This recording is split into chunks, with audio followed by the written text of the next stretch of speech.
So I'm here with Luke Raynham. Is that how you say your last name? Raynham, whatever Raynham. works for you. All right. And where are you from and where do you live and what do you do? Good question. So from Sydney, Australia, and I guess my job is a hard one to explain. I do a bit of everything, mainly content creation. I do a podcast called Getting Mental Podcast, which we'll put in the link description, I assume. And yeah, I'm all about creating stuff. For me, for the longest time growing up, I always felt that being an entrepreneur, quote unquote, was all about having to build a business from an operations and an accounting perspective, which I know you have some experience in. But I always thought that business was, A, B, C, D, E, F, G. But I'm, learning to really kind of bring out my creative side, which is what my page is about. It's about giving people access to personal development and knowledge that they can apply to their own life. I've been, as you can see, the books behind me. This is my new setup, by the way. Hmm, But all these books behind me. So these things drive me in the sense of wanting to be a better person, but also knowledge that I have.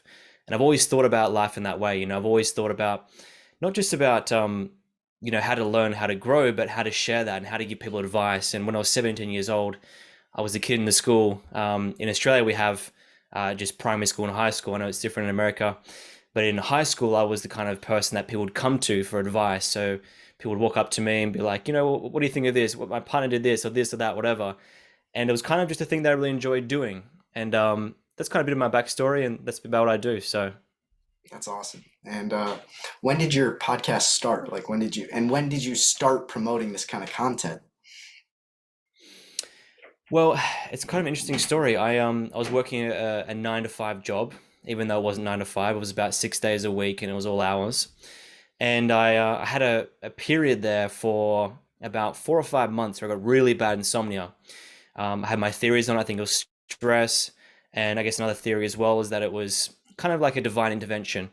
Hmm, I don't mean that in a particular religion for the purest sense of one or the other, but I mean it in the sense of life gave me a second opportunity to pursue something that I believed in, which I'll get into. But I went through this severe insomnia, and I was working this job that I didn't particularly enjoy. It was good paying. It was with my friends. I enjoyed it the most out of all the jobs I ever did in my life. But something inside of me, something inside my body was like, this is not the right thing for you. You have so much more potential. You've been doing so much more stuff and so forth. And what happened from that is I got this really bad insomnia, and then after a few months, it got to a point where I couldn't even function anymore. I couldn't go throughout the day without being able to like not lose my attention and not being able to focus, and my concentration was all over the place. If you're someone who's experienced insomnia, for anyone listening out there, and also for yourself, Harley, you will know that if you lose one night of sleep, it's like, okay, fair enough, that's pretty shit. Let's just hmm. move forward. After a month or two, or even 3 or 4 months of getting 4 or 5 hours of sleep per night, you start to become delusional. You start to not know what reality is in a weird way. You become like this person in a body that's not really there, but it's kind of there at the same time. And I went through this experience, and I couldn't even function and do the high paced, high stress job that I was getting paid to do. So I said to him, I can't do this anymore. I have to leave. I have to give myself a few months or whatever it is. I don't know what I need right now, but I can't be doing this. So I then said to them, I need a few months off. Took a few months off, and I said to myself, I remember either saying it to myself auditorily in my head, or just a feeling of, I'm gonna take this time to just do what I love doing, and just not have any obligation to step into a new position, or to have this kind of weird unconscious belief that I ought to be doing a 9 to 5 job. So what happened from there is I just did my thing. I went to the gym. I was living by myself, and I just started reading a lot more. And I had this question in my mind that had always lingered in the back of my mind, which was, if I had unlimited time and unlimited money, what would I do? And this very moment, I had unlimited time, right? And the very first thing I was doing was reading these books here. I was buying courses to learn more about myself. I was, organizing my apartment, various things like this. And for me, inside me, I've always had this creative kind of feeling of what I wanted to do. And naturally, as I went down this path, I naturally started sharing more stuff. I'm like, I'd always put stuff in my stories and, things here and there. but always felt a bit insecure. I felt like, who am I to put this advice out there? And over this time, when I had space to actually think about it, I was able to kind of reframe these things and see them for what they were, which is, you can take my opinion or you can leave it. It's up to you. It is just my experience and my advice in the world, and it's going to resonate with some people. Some people are going to hate it, and that's completely fine sometimes. And so I went down this path, and lo and behold, I got to a position where I just started doing it. You know, this creative hole that I had inside my heart or in my body or my mind, wherever it is for you, it wasn't filled, and I was able to fill it with this half, you know, half sharing lessons that I've learned from my life and from the books that I've read, and half from this creative side to me, doing graphic design, learning how to edit videos, how to put clips together, how to share content. Then I had a sales background, a sales and marketing background, mainly sales, but a bit of marketing, which I utilize as well. You know, how can I engage people? How can I speak in such a way to captivate the audience that I'm speaking to? How can I sell them on my dream, my idea? But also at the same time, give them something to walk away with. There's a connotation with sales that it's kind of shady. I don't mean sales in the sense of cold calls. I mean sales in the sense of speaking and uttering things in a certain way that has maximum effectiveness. So when all these things started to come together, I said to myself, and I remember the point quite distinctively, was like, this is what I'm going to do. You know, I'd prefer to be homeless, living on the street and doing this, than to be working a 9-to-5 job, making $1 million a year, with my heart being kind of destroyed, my soul being destroyed, being pushed down. So I decided that probably about last year in, I think the month was about March, and I gave it my all. I stepped into it, and I did everything possible. You know, all my decisions in my life were defined by this one thing, which isn't healthy. I wouldn't recommend it. But when you have a passion for something, when you find that passion, and when it consumes you, you don't really have a choice sometimes. And I feel that's what happened to me. You know, whether again it was a divine intervention or whether it was purely just circumstantial, I'm happy for either. I don't really care, because it got to where I am now. So come full circle, at the moment, I'm still doing that. I'm growing every single month, not just personally, but also from a content perspective. I'm building a course at the moment. And that's kind of led me to this conversation here. Wow. Explain your course to me. I don't know if I know about it. I haven't launched it yet. No one knows about it. I mentioned the last podcast with Will. Okay, yeah, I remember you said that. Yeah, but I haven't. I'm in the middle of making it at the moment. I have all the stuff in the background set up, but I'm just in the middle of completing it. It should be launched in June. It's around sleep, you know, because I struggle with sleep so much, and I feel a duty, almost like a obligation, to share the stuff that I learned, because I see so many people suffering with sleep, not just from a perspective of diagnosed with insomnia, but also from a perspective of people not being able to sleep deeply. And that's close to my heart. So I'm doing a course on that, and I have a few other things that I'm launching in the year, which I can go into as well. But yeah. It's awesome. What tips/habit changes have helped your sleeper, and has your sleep improved? Well, the first thing is rhythm. It's timing. You know, the thing that we forget about sleep, living in the kind of culture and the lifestyle that we do, if you're in a Western country listening to this, is we have lights around us constantly. I don't think lights are bad during the day, but we have lights around us at nighttime. We have no external environment like the sun or our kind of the ultradian rhythm of nature. Not the ultradian rhythm. I'd say the sun and the natural rhythms of nature to keep us in check. Now, if you go back to 300 years ago, before the invention of the light bulb, before the mass distribution of the light bulb was even earlier, it was later than that, but let's just say 300 years ago, people had the sun as their natural waking and sleeping cycle. So you had light to regulate your circadian rhythm, right? And what we've lost is that rhythm. We have lights, we have artificial things around us that keep us awake despite us being tired. So the very first thing, and the most basic thing, if you're struggling with sleep, is to find a rhythm. Firstly, with your sleep, have the same consistent bedtime every single night, and have your light rhythm somewhat routined. Now, what this looks like is you might go to bed at 10 o'clock, for example. We were just discussing before, me and Harley, that we're night owls, right?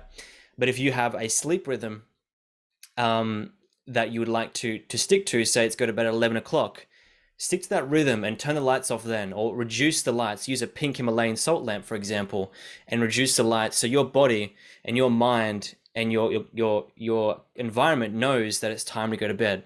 So that's the first thing, is create that rhythm. The second thing is create a predictable rhythm with food as well. There's been some studies suggest that so having a circadian rhythm diet, which is studied by a scientist, which can't remember right now, but I can certainly send it through after this. But he talks about having food in between a certain time. So if you go to bed at, say, 11 o'clock, you have your last meal at 8 o'clock, and then you have your first meal at 9 o'clock. So having a predictable dinner and a predictable breakfast. These things, again, are setting up your body and your mind to know when to do certain things. Now, the common dilemma with this, and the common dilemma that I had was, so, and you appreciate this, I can see the Jordan Peterson posters in the background there. The issue with this is that if you're someone who enjoys chaos more as opposed to order, which is probably me, or you find it hard to walk the line between the two, it can be hard to follow these strict rules, you know, even if it's just three of them, right? Having dinner, breakfast, and a consistent bedtime with the lights off. Sometimes it can feel rigid. You know, you might be someone who, has even outside that, you might be a night shift worker, or you might like to be chaotic and all over the place, which is fine. But at least try to implement one of those things. The most important is just going to bed at the same time. So if you feel like you want the space to go to bed at any time you want, but you typically realize you go to bed about 2 a.m. in the morning, it is far better to go to bed at 2 a.m. in the morning than it is to force yourself to go to bed at 10 p.m. and not do it. So if you appreciate the chaos of choosing when you want to go to bed, and it's too orderly for you to go to bed the same time every single night, then give yourself the latest time that you know you'll fall asleep, and aim between a certain time, like 1 to 3 a.m. That is far better than, again, having a 10 p.m. bedtime when you know you're a night owl and you know you're not going to do it. Sure. And how has your mental health been in implementing all of these changes? Slash, how's your Yeah, sleep the been? changes. Yeah, massively. I mean, for me, growing up, I've always been a strange sleeper. I had quite a stressful first year of my life, a traumatic childbirth, which I think, you know, I'm exploring those kind of roots at the moment, which we can go into as well. But naturally, I feel like my undertone, or the kind of how do you say, the refrigerator hum in the background. A good question, right? Let me rephrase that. So if someone were to ask you, how do you feel in your body? You know, like, how do you really feel in your body? Subjectively speaking, if someone were to come into your body and feel your emotions, feel where you feel in physically, and feel how you feel in space, what would they say? Are you on a 0 to a 10? I would say, you know, for me, naturally speaking, well, not naturally, maybe not naturally at all, but from an early age, because I had such a stressful kind of experience coming to the world, I was kind of at a low set point, which led me to a whole different adventure, and hence the reason why I read all these books. But I was at a very low state set point, as they call it, or a biological set point, if you were to call it genetical. And my predisposition was to kind of be anxious in the background. So I feel, objectively speaking, my sleep is probably a 7 out of 10. But subjectively speaking, in comparison to how it was in my childhood and in my life, it's like a 9 out of 10, right? And it's not all about how much sleep you get, it's about the quality of sleep. We find that so much you can have. So again, rhythm is also predicting how you sleep.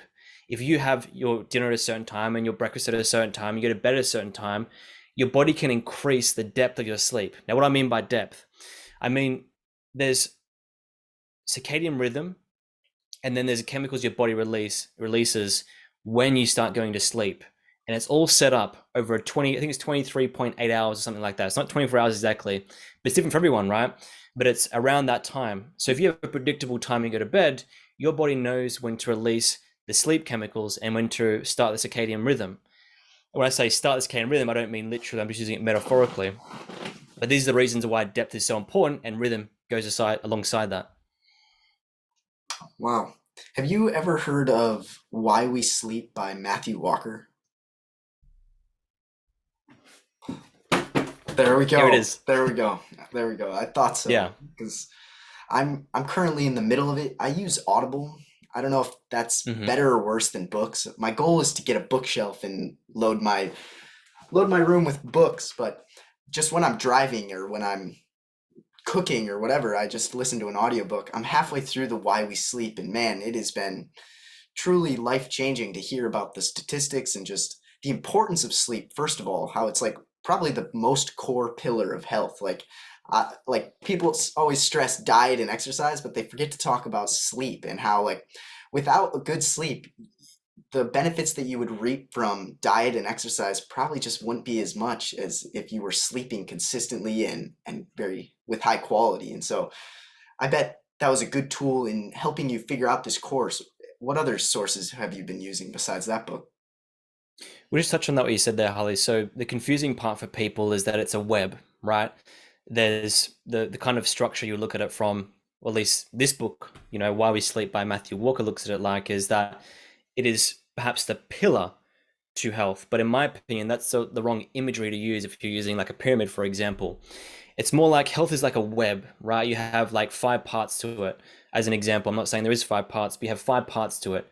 And what makes the biggest difference to the other 4 parts, if sleep is one of them, is sleep, right? So if you don't have good quality sleep, it affects all the other parts. You don't have a good quality diet or a good quality exercise routine or a good quality friendship circle. You don't have connection or depth or bonding with people. That affects everything else as well. So health is like a web, but I personally believe that it is the most important part of the web when it comes to sleep. And what was the second question you asked? Sorry, or the one before. Uh, besides What other that, stuff did I do? besides that book, what other sources have you found useful when looking into this sleep topic? Well, when I went through insomnia, I went and saw a sleep psychologist, I saw a neurologist, I saw a nutritionist, I saw a doctor. I tried what I believe to be all the avenues of what I could try. And see, here's the issue for me when it comes to, uh, I guess you could say the medical industry, or in around the world, but personally in Australia, is that you have certain approaches that are so narrow and so thin when it comes to how to improve something that you have to see multiple people to fix an issue. So what I did is I saw a sleep psychologist and they said it's all about anxiety, it's all about stress. I'm like, well, I'm not working them. I don't feel stressed. I took a whole week off work. I don't feel stressed. I feel very calm. It's like it's probably underlying. It's unconscious, right? The old unconscious bias, as they say. Then I go to a nutritionist. It's like, oh, well, you need to have more supplements. So you need to have melatonin, or you need to have skull cap or valerian or chamomile before bed. It's like, okay, I'll try that then. And you go to see like a neurologist. They're like, oh, okay, we can see that you have, or you get an EEG, a QEEG, which is where they scan your brain. It's like, oh, you have ADHD, or you have this, So my biggest kind of crux or issue is the distrust that I have in institutions, in a sense. I don't mean generally speaking. I mean, I know it's quite general to say institutions, but I mean specifically when it comes to, let's say, for example, I have a headache right now. If I go to the doctors, they're like, oh, okay, well, you have a headache. You should probably just take some Panadol and rest. Then if I go to what do you call it, a physiotherapist, they're going to say, oh, you've got some tension in your spine. Again, nutritionists, they're going to say something different. So for me, I tried all those avenues. I tried all these different things. So I came back to something that is, it's so hard to do, but it's also the most fruitful and rewarding. And it needs to have a disclaimer, which is if you haven't fixed your shit, which I don't think any of us have, I think we're always in the progress of it. If you don't have some level of awareness on how to trust this thing I'm going to tell you in a second, then it's not going to work for you. And that's intuition, right? So for me, being such a mind heavy person and so out of my body for the most part, which I think a lot of people are these days, especially intellectuals like Jordan Peterson, and all respect to him, very head heavy, which means that the intuition and the non-science part to what I preach is trusting your gut. And I don't mean if you feel sick or whatever, I mean quite literally, this feels like the right thing for me. I'm gonna do this. So that's what I did, Harley. I went through this whole process of trying my own thing and seeing if it worked or not. Right. So all the things that I tried, all the thousands of dollars on supplements, all the different healings I tried, like spiritual healing. I tried to do like deep body work. All these things I tried to heal my sleep, and the simple solution, the thing that changed everything for me, was the first thing I just said then. which was having a consistent bedtime, right? I was there going to bed at like 4 a.m. in the morning sometimes, and then 11 p.m., and then 2 a.m., and then, I was seeing this person at the time, so then staying at theirs, and then getting up to all foolery at the night, and then doing this and that. So I wasn't having a particular rhythm, but then I'm like, well, I need to have a rhythm. And I heard that somewhere, and it just felt right to me. So I just said, you know what, I'm gonna go to bed still at 2 a.m., but I'm gonna do it every single night at the same time. And that changed it all. That's what made the shift to me. And it's like, okay, then what am I missing here? Because I'm still waking up throughout the night. It's like, okay, then let's try and have a consistent, dinner time. And then furthermore from that, let's try and have certain supplements, and try different things. So the foundation, first thinking principle is always going to be the strongest. And the supplementary things, which, by the way, is different for everyone. If you're a stressed out person and you're stressed out, you suffer deeply from anxiety, you have these mental health issues, that's probably going to be the biggest thing that you need to focus on. And you intuitively know that. But the issue is that through school, we've been institutionalized to believe that we need to think with our heads and think critically about everything.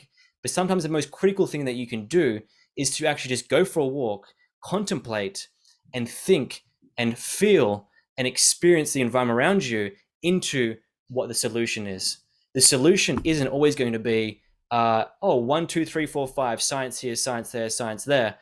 It's going to be a thinking process, a balancing act between science, right, for lack of better words, and intuition. What do you feel about that? Is that the right thing for you? Because I can give you the right information right now. I can tell you exactly what to do to fix your life. But I don't know your life in and out. I don't know how you came into this world. I don't know who you were at 5 years old or 20 years old or 30 years old. So you have to balance out the knowledge that you learn from books, from science, from anything in the world with your own life. That's what I did. And what worked for me was these things, which I'll share in my course as well, of course. Wow. Sounds like you have a pretty deep understanding on sleep. It's awesome to hear. As you say, when you said that it's hard for you to sometimes trust institutions, maybe medical institutions, I remember Matthew Walker said the Joe Rogan, on a Joe Rogan episode that he was saying something like the average certified doctor gets around 4 to 5 hours of sleep science education, and how that if it's such an important part of that web, why in the world would they not incorporate more sleep science and study into their education, and how they'll prescribe any other type of thing except sleep most of the time. And it's interesting to hear that and to hear your experience going to all of those multiple different clinicians and etc. So, but I'm thankful for Matthew Walker, how he could kind of highlight that for me. But yeah. Well, it's crazy, right? Because the thing is, I don't know. It's hard to, and this is the kind of the heart of conspiracy theories, right? Which again, there's some truth to them, but there's not truth to them. It's the same with everything, right? There's always a black and a white to it, and also a rainbow in between. But the issue, like the reason that conspiracy theories are born is because of the distrust that we have in institutions and the kind of mechanisms of which society has a foundation on. And the problem is, like, you can't tell what their motives are. There's no transparency. It'd be like being in a relationship with someone and them not telling you what they do for work, you know? And what I mean by that is, it's like, if you look at medical institutions, for the most part, you can kind of see them as like, okay, it looks like they're geared towards making a profit, but then also looks like they're geared towards having legislations in place that are only scientifically proven. It looks like they're geared towards their own motives of the lobbyists inside the actual, of the politicians inside the politician room, whatever they call it. Especially in America, I feel a lot of American politics is very interesting. So the hard thing is that you have this salad of distrust founded in, I guess you could say, lack of transparency. And it's hard for people to want to be healthy when they don't have the resources there, or when the gap between health and where you are right now is this research that you have to do. And that's why I say intuition. And that's what, going back to intuition again, that's why it's so important, because a part of the reason, so in a relationship, right, no matter what it is, whether it's with your government, whether it's a friend or family, if you lean on that relationship too much and put too much of the power in that person or that thing to determine how you feel, you're then left with dependency on them, which leaves you blind to what you can actually see. I need this thing or this person so much that I've lost my wits about me. And the same thing applies with putting your trust completely in a health institute or completely in a in the government. Like, you can do that if you want to, it's fine, but realize the consequences of that is that you have no sense of self in relation to the world around you. And that's why, again, you need to trust in yourself and your own intuition. And it's a skill set, right?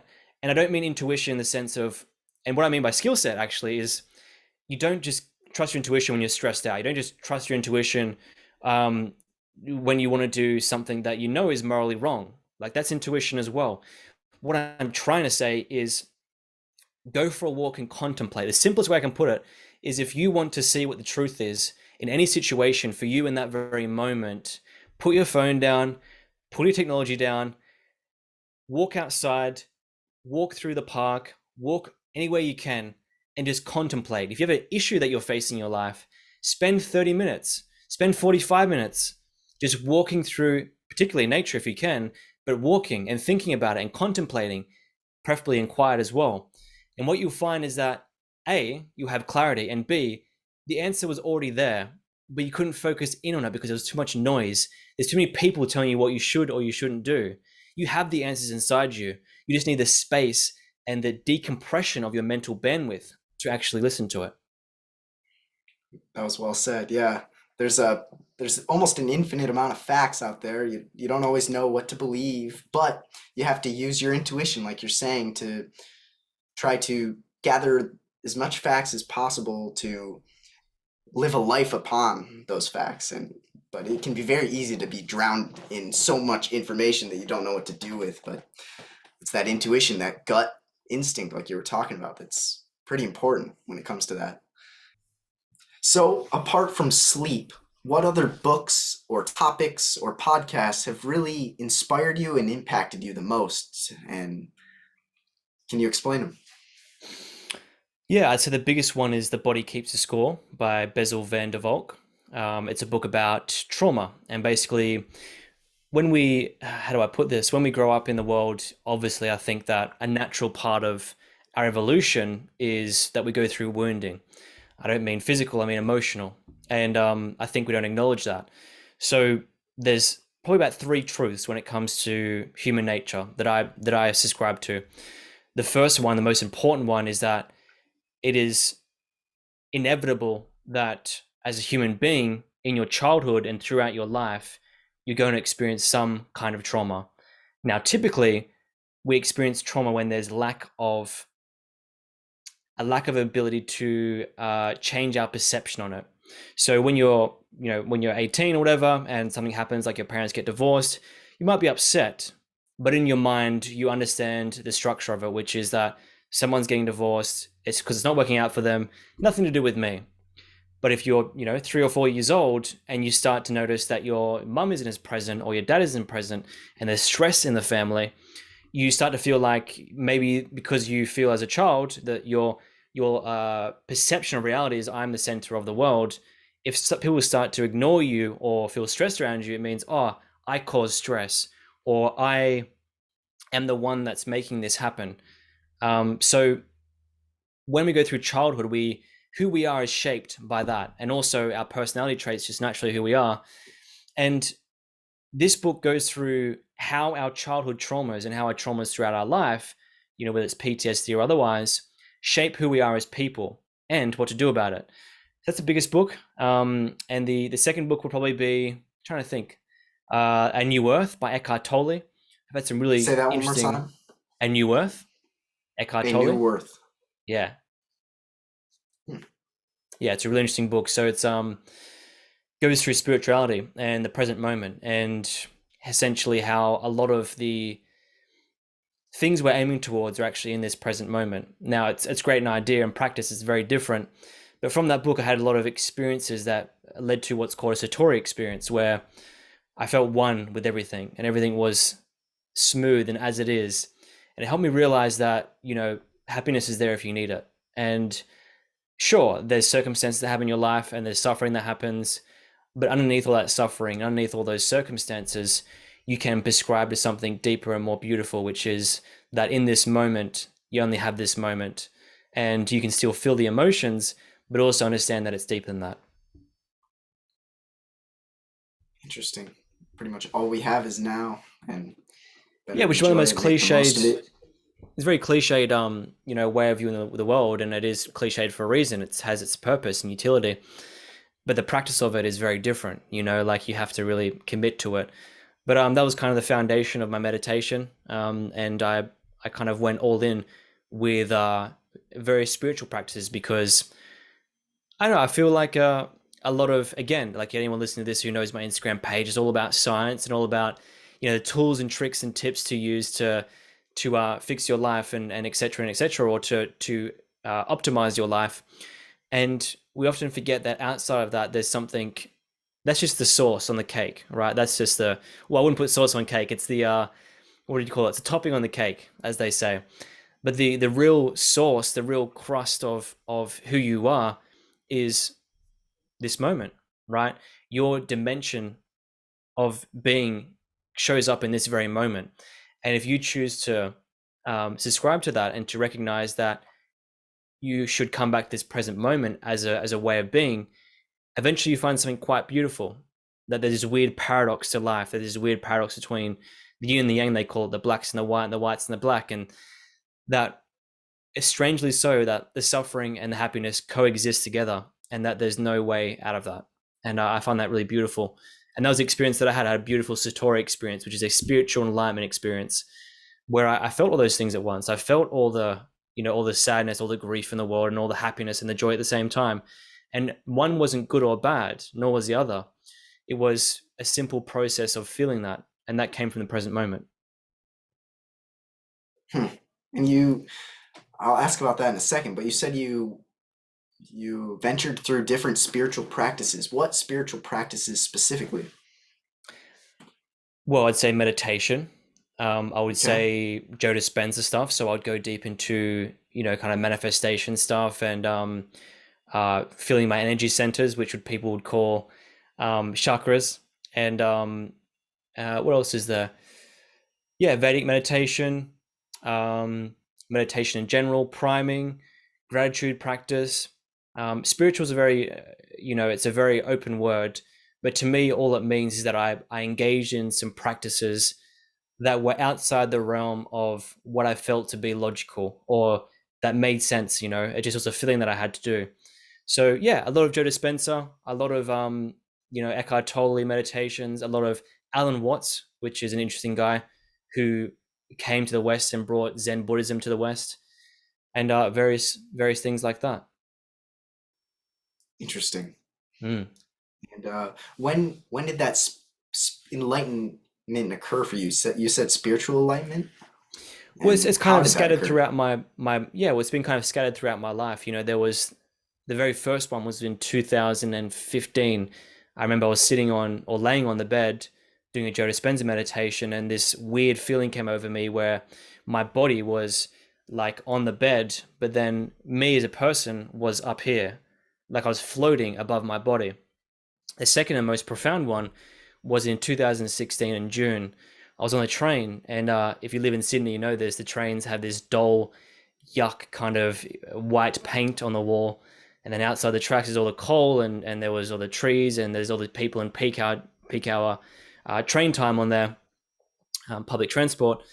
And I looked up, and after I was reading on my phone this Eckhart Tolle book, and I read this line, and I looked up and I saw the paint in front of me, and the paint was still there, but it had instead of the paint just existing in space and time as an external object outside of me, it had this visceral and kind of glittering feel to it energetically, and I could feel the paint. I could feel its essence. I could feel the very being and the very core of this paint.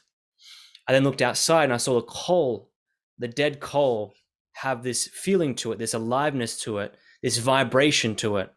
I then looked up around me and I saw people around me, and I saw pain in people's body, and I saw joy, I saw happiness, I saw scarcity, I saw love, I saw hate, I saw all these different things combined into one soup, into one salad of a person. And there was nothing wrong with it or nothing right with it. It was just what it is. And for the next month after that, I had this experience where everything was as it was all the foods that I ate had this kind of feeling to it, this taste that I never tasted before. It's almost like I'd been turned into like a metaphorical vampire where I felt everything, and I could my senses were heightened. And this is what happens with in some situations what people describe it as mushrooms or DMT. You experience a depth and a thoroughness to life that you hadn't experienced before, or perhaps a better way to put it is you experience a different perspective on reality they had been blind to. So I had this experience, and yeah, there's been a few since then. I had one in 2019 as well, at this dance event where I was on the dance floor, and the event is based around doing ecstatic dance, which is basically where you move to the rhythm. And the goal, at least my goal, the orientation towards it was to dance and keep dancing until I let go of what people thought of me. And I just kept going. And for about 15, 20 minutes, I was dancing and I just kept dancing. And I just felt so self-conscious the whole time. But I just closed my eyes. I just kept dancing, kept going to my body, kept going to my body. And then fast forward 20, 30 minutes later, this beat that I didn't enjoy, this rhythm I didn't enjoy, which was like kind of trance house music, but like with this spiritual tang to it of like, flutes and various things. I didn't enjoy it previously. I started to feel the music and feel the rhythm. I was in my body, it was aligned. And I just danced for like 2 or 3 hours straight, or what it felt like 2 or 3 hours straight, and obviously taking breaks in between. And I just was floating. And then this lady came up to me, and she just hugged me, or I forget what happened. She said, "Can I do some healing on you? Some healing on you?" And I'm like, "Yeah, sure, absolutely, go for it." And then she put a hand over my chest and over my body, and up into my head, into the top of my head, and then this like spiral went down my body, down to the core and back up again and out of my body. And it was the most profound, weird, interesting, beautiful experience. I woke up the next day after a few hours sleep because I got home quite late that night. And I remember walking into Westfields, which we call it here. Westfields is our shopping centers. And I remember walking around and having that same feeling, like everyone was walking, everyone was like doing their thing, and people were angry, people were trying to rush, people were going slow, people were relaxed, whatever people were doing, I felt it all. And I didn't take on that pain. I didn't take on that feeling like most empaths do. I felt it, but it was around me. It was like a symphony of emotions. I then went to the movies by myself and watched the Avengers. I think it was Avengers Endgame. And there was these kids at the front. I remember very distinctly, like causing chaos, causing ruckus, throwing popcorn around, yelling, screaming, saying stupid shit. And in my mind, I was thinking to myself, there was this part of me, this duality to me was like, one part of it was like, these kids are so loud and so annoying. I'm trying to watch the movie. But another part of me, this like, I started to tear up. I'm like, wow, like youth. That's youth. That's being young, and I just got really emotional. And the movie started, and then I saw like all the Avengers come together, like Iron Man, all these people come together to beat Thanos. And I just remember feeling like, oh, unity, like these people are coming together. I started crying again. And I had this experience of a few days, and it lasted, and then it went away. So yeah, a Satorian moment. Those were the kind of the biggest ones for me. And I've obviously had small ones outside of that.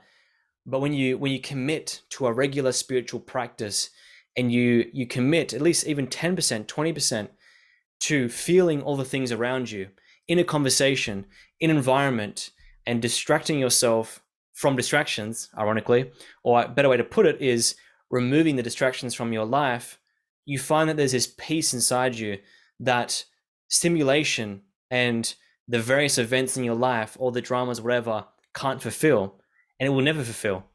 And that's a reminder to myself to do that as well, and for everyone listening. Wow. I when you mentioned like psychedelics, DMT, mushrooms, and have you ever personally experienced any of those? No, no, I haven't. I haven't done enough to know. I've done a bit of mushrooms. I've done like a very, very, very small dose, like not enough to do anything, and that was quite interesting. But in all honesty, I'm quite fearful to do it. I don't know if I'm ready for it yet. Yeah. I I personally have I've done LSD and shrooms one time each, and that experience that you explain about how being able to feel what other people are feeling and just look at yourself from maybe a above perspective and just gain a different perspective on reality that you didn't realize you were blind to, and just I feel like it increased my gratitude, it increased my humility, it increased my care for anyone else out there that I run into. It's like, this person on the side of the road is struggling. Let's talk to them because they're a person with experiences that I could learn from. And I feel like I don't want to dive too deep into psychedelics. Some people have such opinions on them, but in my opinion, they've truly made my experience and my perspective so much better. And I I wouldn't ever trade those experiences for anything because I feel like you said, trauma, like, or just intense experiences are what truly shape a person. Like you said in that one book, The Body Keeps Score. And I feel like sometimes these trips can be traumatic in some ways, and that trauma truly will impact you for the rest of your life, but not just for negative ways, but for normally positive ways. You can truly grow from it. And so that was my experience. But I was just curious because those experiences you were explaining were very similar to what I was feeling. And but I have not dove deep enough into meditation, and I really feel like I should, especially after hearing you explain that story. But Well, just to address something you said there, you said you wouldn't trade those experiences for anything. And the question is for yourself and anyone out there, and also for me, is if you wouldn't trade those experiences for anything, then why would you trade your current present moment for the future or the past? Right? What mushrooms, LSD, and various things like that do, at least from my limited perspective, is they give you a doorway into the present moment that you're currently being blind to. So the experiences that we have and that we go through in our lives, we try to create a reality worth living. But the truth is, you have a reality that's worth living, and you don't need to create it. The other things outside of you, the finances, the money, the growth, the external circumstances are accessories. They're features. They're like having a nice camera. Whilst it's beautiful to take pictures and to have cameras and to have the capturing of a memory, they can't stand next to having the experience in real time. And so often, and I'm including myself in this is a reminder for myself, we trade our current experience for a future reality that we don't even know we want, that's founded on who we think we are based on the experiences that we've had.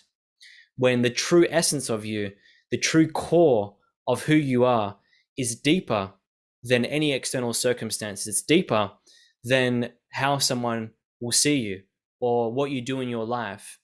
Your external circumstances are merely one part of the puzzle to be solved in your life. But the already solved puzzle is that you are everything and everything is you. You're an aperture through which the whole universe looks at itself. That's what Alan Watts says, right? You're an aperture, catch that. You're an aperture through which the whole universe looks at itself. So essentially, you're looking at yourself, looking at yourself. If you can choose to step into that space, that's why you experience bliss, because underneath all the rummages and all the different experiences of who you think you are, all the memories and all the definitions and all the things people say to you, you're great at this or you're bad at this or whatever, you're deeper than that. And they're features. Doesn't mean you shouldn't play the game of life. It just means that you understand that beyond all these things, you are deeper. hmm. Yeah, I heard someone say that sometimes people live their lives hoping for this future, or hoping that they've reached this goal, or just wishing they could be in a different circumstance, and but they don't normally take into account or think about, how is this really going to make me feel once I reach that goal? Am I truly going to be satisfied deep down if I reach this goal, or if I'm at this point in life? And the answer is no, because you're never going to be fully satisfied with where you're at. And the key, like we said before, is the present is the most important thing, and putting your almost your entire focus on it can be so impactful and so important, and it gives you that gratitude and that peace that, like, I'm in the present right now. There's not much I can do besides focus on the now and whatever future comes will be because of this now, and not just dwelling so much on the future or on the past. And that's been really, I've been focusing on that for the past, I don't know, year, especially talking with old people who are like, focus on the present. Don't just think about the future, because by the time that you're old, and you're going to be wishing that you would have spent more time in the moment enjoying it, because it goes by so quick. And yeah, I think it ties in with that. Well, the difficult part as well is that it's not just about the present. Here's the thing, right? Like when I say present moment, I don't specifically mean that all your actions and all things you do are just for this moment. You have finances, you have a life, you might have kids, you might have a partner. You don't just think in this moment and be compulsive, or impulsive, I should say, like an animal, right? You're a human being and you have a prefrontal cortex and a logically reasoning brain for a reason. And that's because you can choose how to live your life to a degree. Some say that there's no such thing as free will. I don't know the answer to that, but I do know that there is the capacity to be present to the moment, but still play the game of life, right? Now, what I mean by that specifically, it's like your essence, your core of who you are is that calm. You know this reality, you know who you are. But the features, the parts of your reality, the house you live in, the car you drive, your status, all these kind of things are important, but they're also just accessories. And you want to get to a point where you care about these things and you'd be sad if they're gone, but you always remember inside your body and inside your mind that beyond these things, there is something that is permeating behind you that's deep in all this.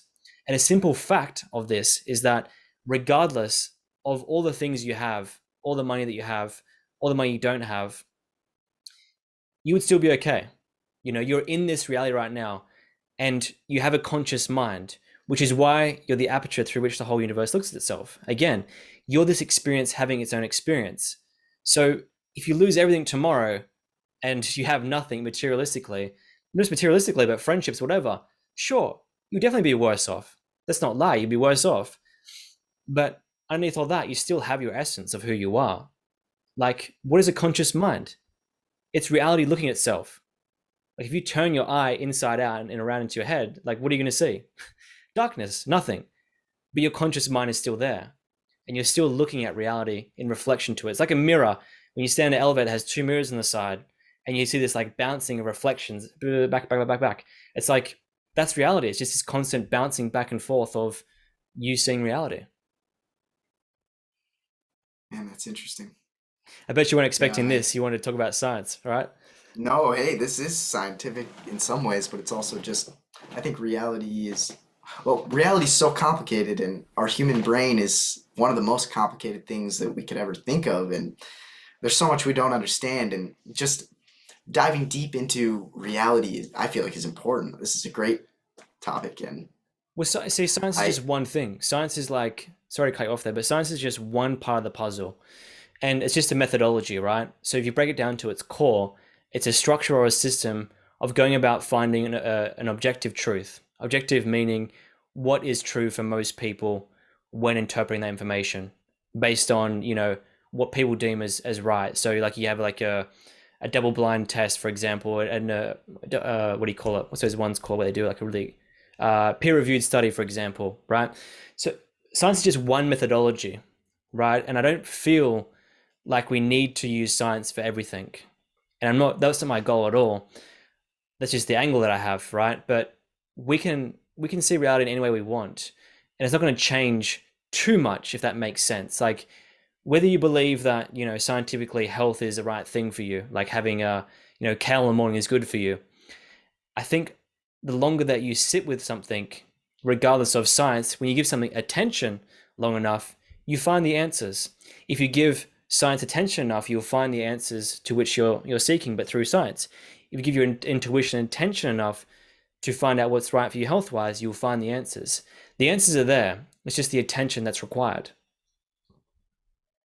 yeah, and you talk about like the scientific method used almost one sort of truth, which is kind of like literal truth, but there's other sorts of definitions of truth. There's different, you can define truth so many different ways. Two specific ways that I've kind of came up with, not I've came up with, but I've heard.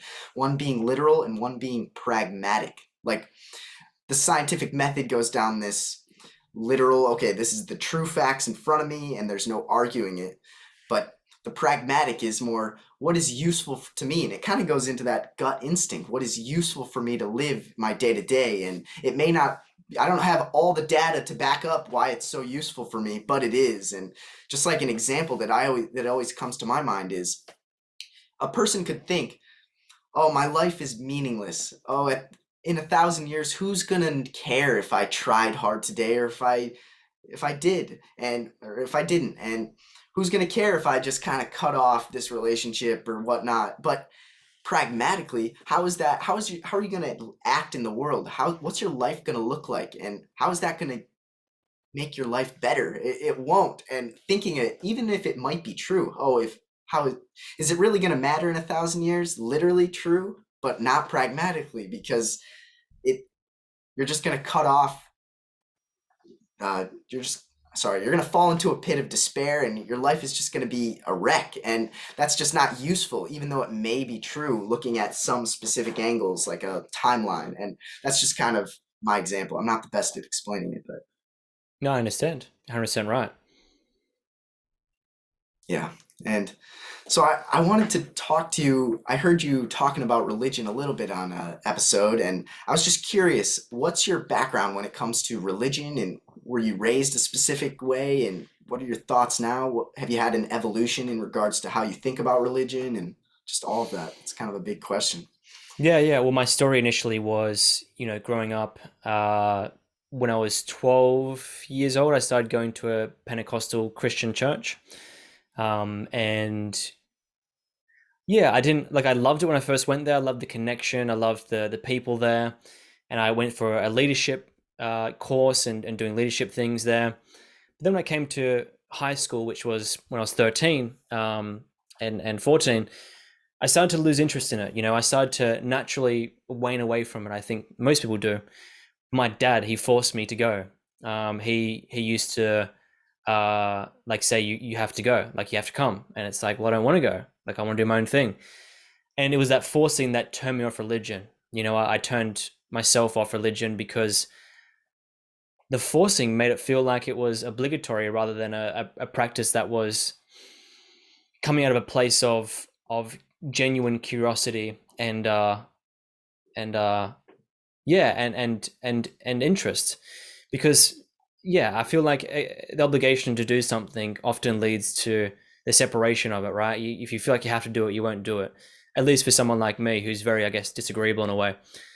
So yeah, I got forced to go, and then I started reading into it more. I started reading, books around The God Delusion, for example, by Richard Dawkins, and various books like that, and kind of decided that I was agnostic, and that I didn't know until I knew at about 16, 15. And yeah, since then, I guess I've gone through a bit of a journey on what I believe and don't believe. And the truth is, I don't know. I don't know what's out there. Do I believe there's something? Depends what you mean by something. It's hard to define. Do I believe that there's something beyond the scope of words, beyond the scope of definition, beyond the scope of, what we can experience in this reality? For sure. Absolutely.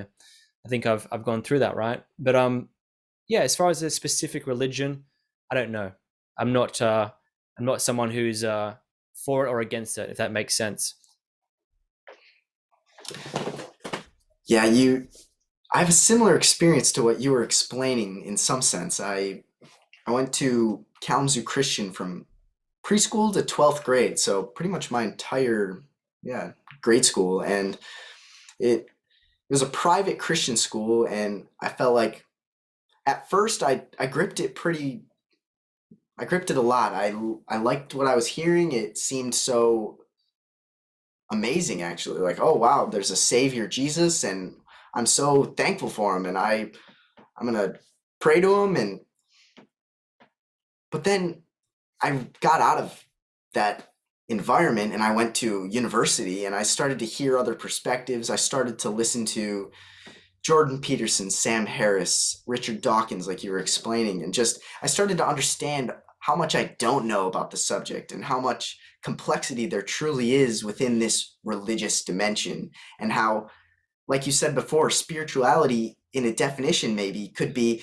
anything that just doesn't seem to make logical sense but impacts you in a meaningful way, and how people will, instead of defining spirituality and religion as things that are kind of an individual experience in which we go through reality, it's a lot of people in those environments are have a dogmatic view on what religion is, and they're completely certain, and they it's almost as if debating them is not always the wisest idea, because they'll put up walls and they'll realize that, hey, this person identifies as an outgroup, like an agnostic, and I'm a Christian though. And I feel like sometimes people put on this moral high ground, like, oh, I'm above you because I say these specific words and I go to this building at a specific time, when in reality, I respect the Bible. I think it's a great tool for lessons and principles, and I'm just not certain of how true it is and what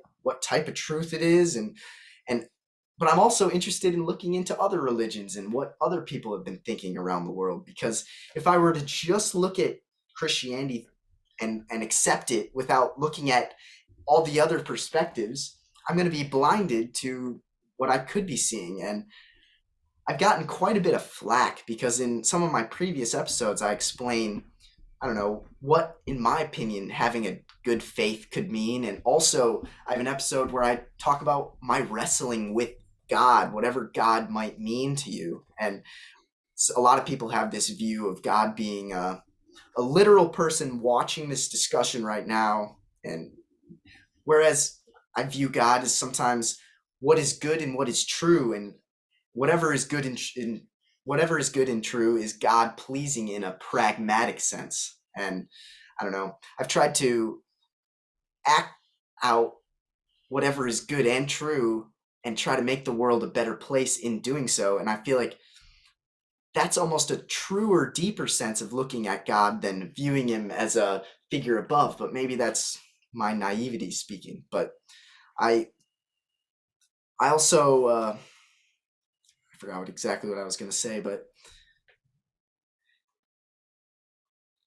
there's times in which I've talked to people, and instead of using the language of, oh, are you a Christian? Oh, are you a believer? I'm able to impact them in a deeper way. I'm able to connect with them in a more real sense by not using language such as, I don't know, God, belief, faith. Oh, are you a Christian? And just talking true life with them, and then hearing their perspective and seeing, oh, I see what they're coming from, and then there's just a deeper connection being made, and I feel like there's true growth. And those Christians out there, I feel like that's exactly what Jesus was doing when he was walking the earth. He was having deep discussions with people, trying to figure out how he could help, trying to be compassionate, trying to be empathetic, and and I'm like, I don't feel like some Christians are like that. If they hear someone like me on a podcast talking about questioning Christianity, they might just shut it off quickly because they are like, this guy is not a Christian. I don't want to listen to him. And I honestly, I have no shame in saying that I've questioned Christianity, and that I think it's way more complicated than some of these people that I grew up with think. And I also think like you said, we none of us truly know the correct answer and how reality truly is wired. And even when we're as old as we'll be at the end of our life, we'll still won't know. And that reality was kind of terrifying at first, but it's also kind of freeing, and it allowed me to realize that, hey, your experience and the reality that you have is something that you should be truly grateful for, and you got to make the most of it. And it's not like, oh, there's a separate life that's way better. Focus on that. It's like, no, focus on the now, because you have no idea if this other reality after you die even exists. And so that's just kind of my experience. And how, like you said before, your spiritual practices, like you said, those meditation practices, some Christians might hear that and say, oh, that might be the devil impacting you because you're not praying to God, you're letting your mind wander. And I've heard people say that, and I'm like, I don't know if have you ever meditated? and what do you mean by the devil? And I I just think that I grew up in a slight bubble, and hearing you talk has been really eye-opening. And it's like I've been kind of scared to really try meditation because I've some of the people I'm around are like, I wouldn't do meditating. You should be praying instead. And I'm like, I'm gonna try meditating ever since I heard that, and because that spiritual practice, that practice that isn't logical in a sense, but it impacts you in a way that you can't always fully describe. I feel like that's a true important thing to be doing, and yeah, I don't know what you have to say about that. Well, I think first and foremost, breaking it down to its fundamentals. So when we talk about Christianity, when we talk about a religion or a religion bias, for me, I don't specifically think that any one religion is responsible for this. I don't think it's Muslims. I don't think it's Christians. I don't think it's Catholics. Nor do I remove the possibility that it's just regular people with their own beliefs about certain things that are untrue, or at least to a degree unexplored. So you see this in spiritual communities as well. People have a certain rule of thumb on how they're going to see the world. And if you don't agree with that, then you're not directly, in a way, shunned, but you're indirectly disagreed with on the foundation of you don't agree with me, so therefore it's wrong. And if you want to break it down in further, what this is called is confirmation bias, right? If you have someone of a certain religion, and I don't mean any particular religion, I mean a certain religion, and religion meaning, in my words, something that you believe in faith, which means something without evidence, then you're bringing forth a character or an idea of thoughts that you choose to inherit, right? As opposed to challenging them and wrestling with God, as they call it. So the very first part of that, the very first element of that, is recognizing the human nature to it. So if we're going to peel the layers back further, we're going to go deeper into this.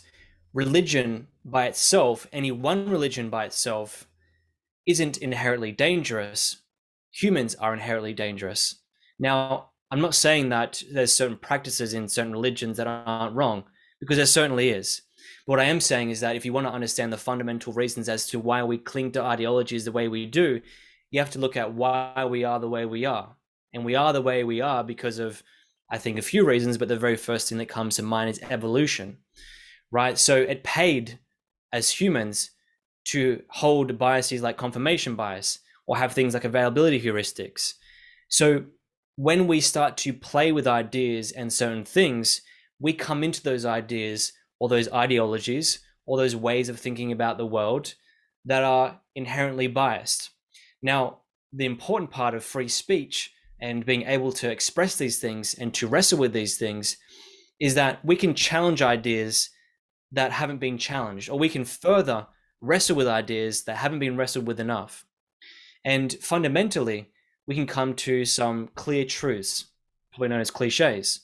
So what happens in religion, and what you're referring to specifically there, at least from my perspective, isn't so much Christianity or any religion, but rather the dogma that comes with it.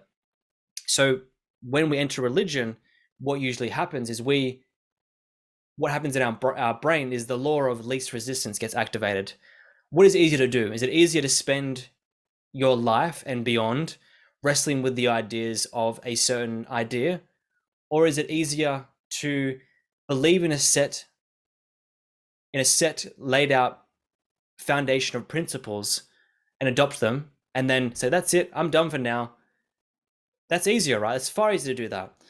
So I think a big part of what we need to recognize about human nature is that one of the foundational laws is that you can't change human nature.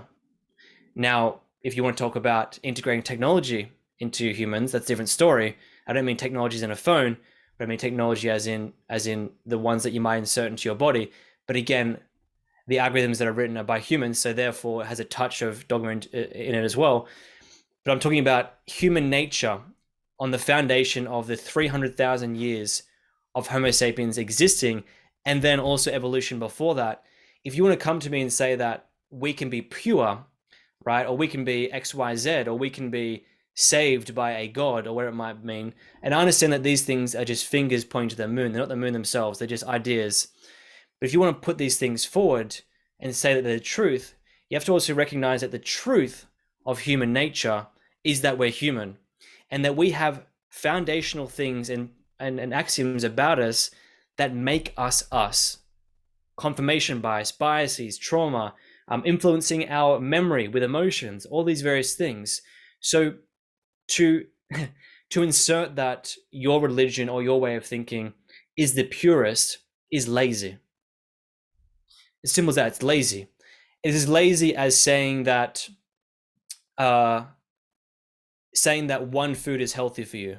It's as lazy as saying that that source is the guide for everything. Now, I understand that we're using words to keep things simple. I'm not saying simplifying things is lazy. I'm saying that to push your ideology onto someone is an easy way to say, I don't want to go through the effort of understanding this because it's far easier to fall into a religion and adapt those principles. So that's kind of my 2 cents on it. I think that fundamentally we need to not try and change human consciousness and have this weird thing like, oh, if everyone was Christian, things would be different. Oh, if everyone meditated, things would be different. Oh, if everyone had a spiritual experience, an enlightenment experience, everything would be different. Because the truth is that no matter what you do, you can't take the human out of a human. You have to first accept and acknowledge that you are a flawed human. And I don't mean in a bad way, I mean in a positive way. We have biases, we have shortcuts, cognitive shortcuts in our brain. We have ways of viewing the world that are there for a reason, right? But that doesn't mean that you get to be holier than thou, right? Towards someone's ideas or to push your ideas onto someone else. And I don't just mean religion. I don't just mean Christianity. I don't mean any other religion specifically. I mean general ideas. Same with political views. Same with the left and the right, blue versus red, or Labour versus Liberal. Like, to push those ideas onto someone is to not understand why they think the way they do. Like the old saying goes, and this is something that I don't think anyone does, including myself. I try to, but in order to understand your own argument, you have to understand someone else's argument entirely to the core, right? So if you understand why Democrats, in American terms, want to push certain things through, and we can get political if we want to, versus the Republicans, where they want to push certain things through, you need to completely argue their point and understand their point.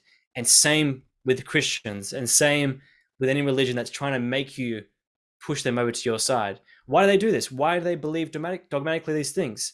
And let's just take dogmatically out of it. Let's pretend we're them, for example, right? And I'm playing the devil's advocate for my own idea I just said, right? I'm playing backwards on what I said, but people will do things to save energy. It is easy to do that. And if you just felt the way they felt, if you had a God like they did, you would understand why it's so good. You'd understand, like, come on, Harley, just be a Christian, just do it, just pray. You're missing out on this, you're not doing this, and you're missing out on it. And if you just knew what it felt like, you would feel way better. So in summary, have the strength and the mental fortitude to play devil's advocate, and also recognize that humans are humans and that we're fundamentally flawed, and that's fine. That's a lot of knowledge right there. I like hearing that.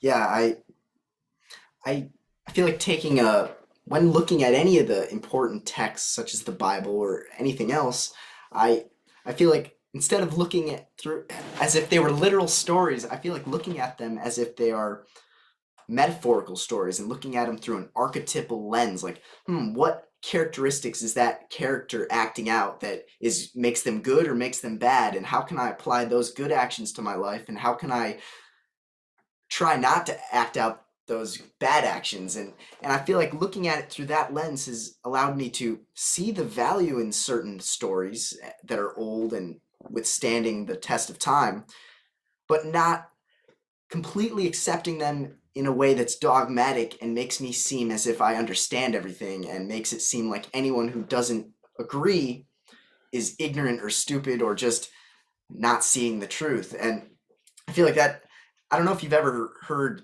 Jordan Peterson's biblical series.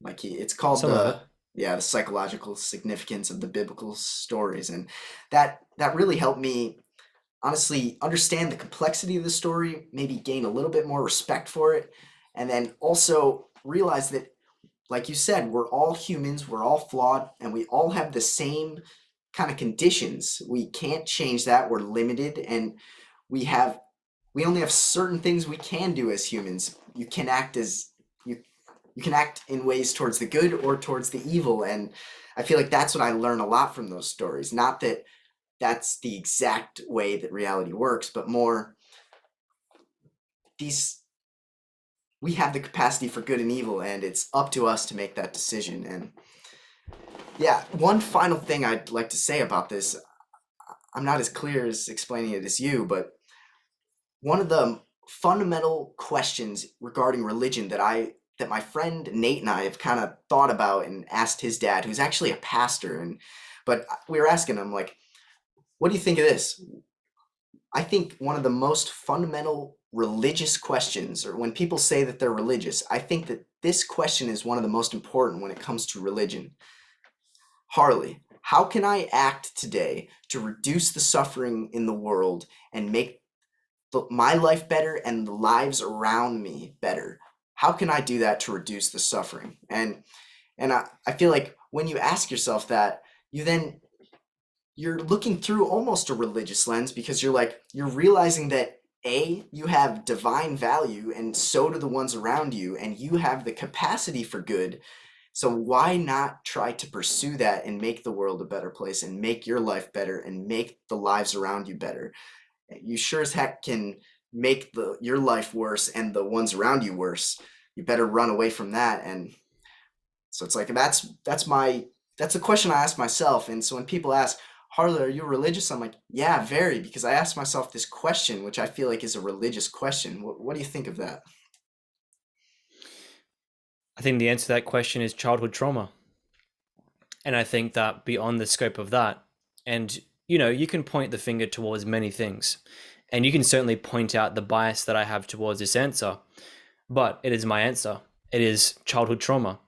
I don't think that we can appropriately coordinate ourselves in reality unless we have, what would you say, unless we remove the emotional wounds that have defined who we are. And an example of this is, let's say, for example, you have borderline personality disorder, right? The core of that problem is childhood abandonment, or abandonment in general. So the behaviors that you act out when it comes to, and if you're watching the Johnny Depp and Amber Heard trial, you can see this very clearly. The behaviors that you act out, the violence, the things that you might do, and the things that you might say are all to keep you safe and so that you won't be abandoned. So let's just take this to its nth degree, for example, right? Let's say, for example, you are a pastor and you haven't addressed, and again, I'm not saying religion isn't appropriate to address these things. I'm just saying that it's one way to address them, and there's more.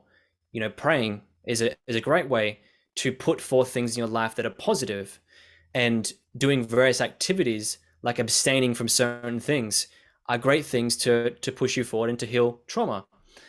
But I'm saying that directly we need to focus on these things. So let's say an example, you're a pastor at a church and you had a wound around when you're younger that was, no one listens to me because I'm not good enough. So you made it your life's goal to be a pastor because you want to be heard. And sure, you want to help people and all these kind of things, but your fundamental expression is that you want to be heard and you want to be seen. And when it comes to the crunch, your decisions are going to be those of ones where you're seen.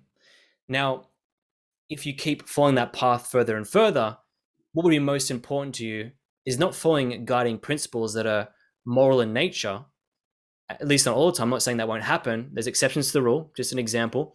But rather what you're doing is you're going to be doing things to fulfill that missing need. So think of childhood trauma as this large circle. And when you heal it, right, and healing's a very broad word, but let's just use that. When you heal it, right, it becomes a complete circle that's colored in blue, right? But when you're born in the world, you're completely round and blue. Then over time, all these holes happen, right? So you're this whole person. You're not whole. You've got holes in you. So you're not a complete circle. You have all these holes inside of you, right? And then over time, you learn those holes, those shadows, right? The shadow sides, and you fill those holes and you become complete again. You have a complete point of view. Now, this doesn't mean that you're free from bias. What it means is that your intentions are more aligned, right? So the example of the past, let's say, for example, has this need to want to make people, make him the center of attention.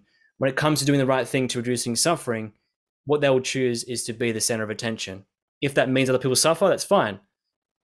So if we don't heal these things in our life, if we don't heal our wounds, we will suffer and others around us will suffer, and we will call that life, or we will call that's me. But we don't really know who we are until we've cleared and filled those holes. Very interesting. I like that answer.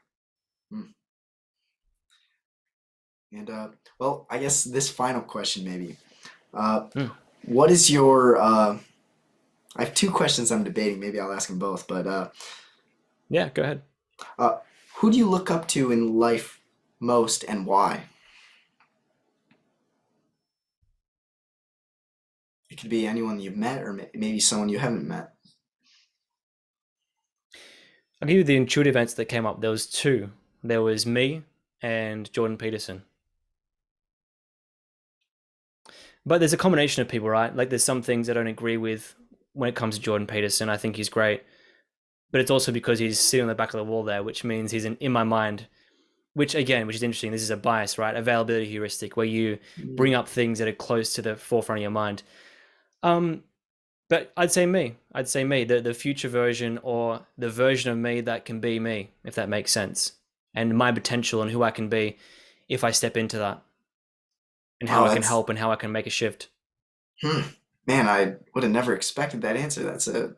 It kind of turns that question on its head. It's like, that's kind of what maybe anyone should do. They should look up to themselves and realize that the potential that they have and that the impact they can make on themselves and others. And I really like that.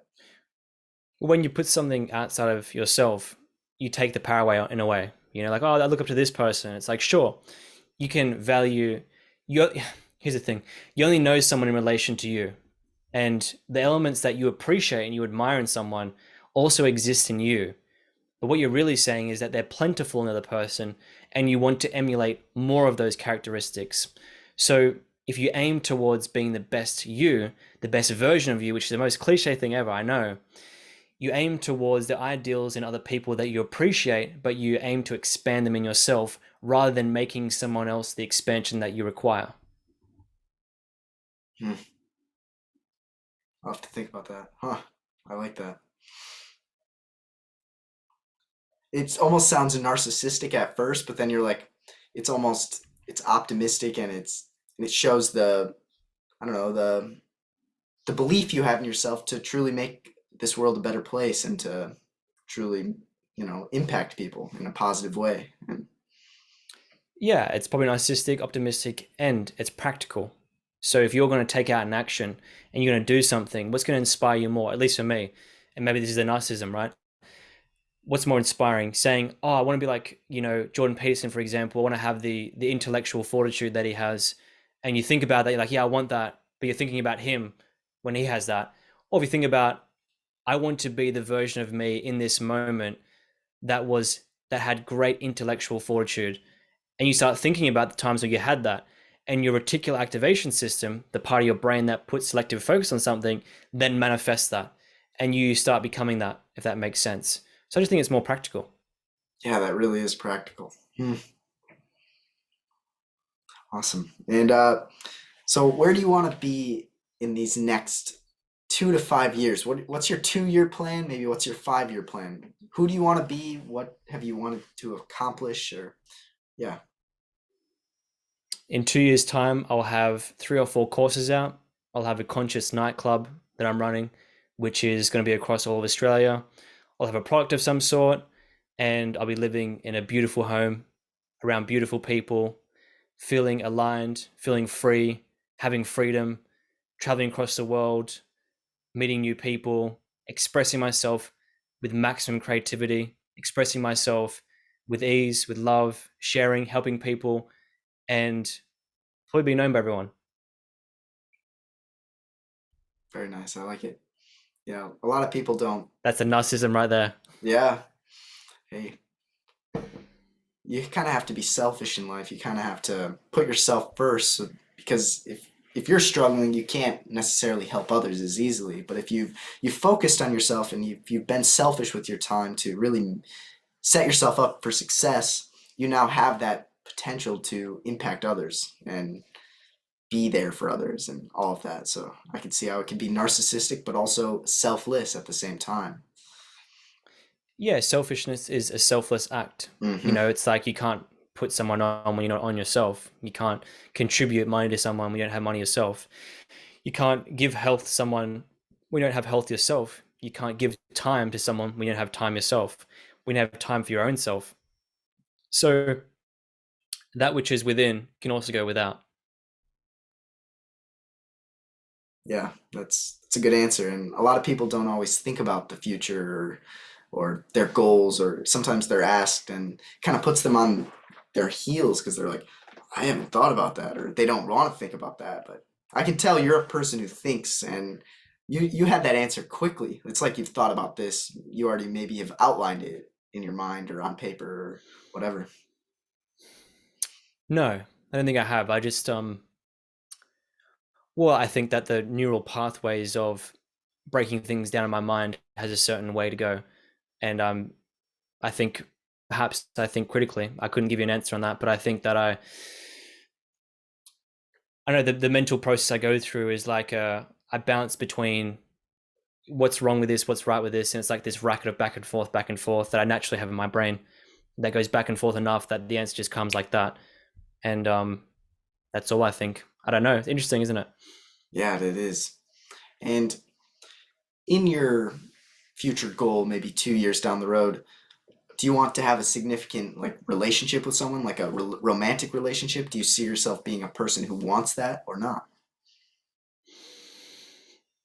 The answer is yes, but the mentality is there's no attachment to that because I feel at the same time the idealizing a relationship in someone else is outside the bandwidth of control, if that makes sense. So Mm-mm. in a future imagery scenario, yes, but in a mentality emotional state, no. Gotcha. Hmm. These are complex answers. I like them. Hmm. Are Making me they? think. Yeah, I, no, this is good. I hope they're simple. No. Yeah, wow, it's been very interesting talking with you. I think this has been very enlightening for me. And by the way, how old are you? 27. 27. Okay. Yeah, I'm only How old are you? 21. 21. Right. So yeah, I can see that you've had a little bit more time on this earth to be thinking and researching and speaking. So I look up to you, Yeah, and well, that's why I said you're kind thanks, of a man. model for my podcast, because I saw your content. I was like, wow, this guy's inspiring. He's something. I want to apply those characteristics to my life and be the individual that I am while incorporating some of those things that he's incorporating. Like you said, the person you look up to the most is you, and that could be true for me. I want to be me with that mental fortitude that you might have, and able to impact people like you do. And so it's been a pleasure speaking with you, and yeah, Likewise, man. If you need help, I'm happy to give you the 1, 2, 3, 4, 5, 6, 7, 8 steps. Just ask. will do. Well, thanks, Luke. I appreciate this conversation. Thanks, Holly. I appreciate it. Thanks so much for listening to the Harley Seelbinder podcast. I hope you enjoyed this one. Let's keep making the world a better place, one deep, important conversation at a time. Have a great rest of your day. Bye bye.